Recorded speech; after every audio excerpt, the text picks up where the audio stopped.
This is the Lone Crater YouTube. We hope this video helps. You start by opening Start and finding the app you want pinned. Don't delay. Search or open all apps because you'll be dragging or pinning from that list.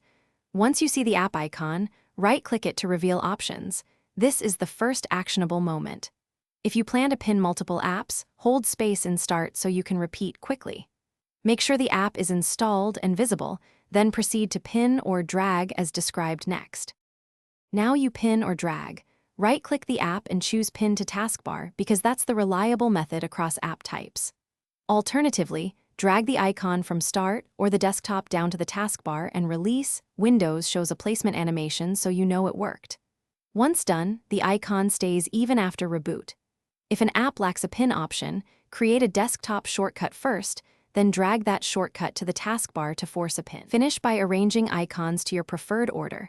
Drag them left or right, and the layout saves automatically.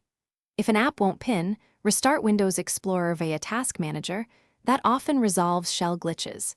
Make sure you sign out and back in after pinning multiple apps to persist changes. As a key troubleshooting tip, if pins vanish after reboot, reinstall the app or reset the taskbar by deleting the icon cache and restarting Explorer. This usually fixes corrupted pin states. Thanks for watching. Consider subscribing if we helped you.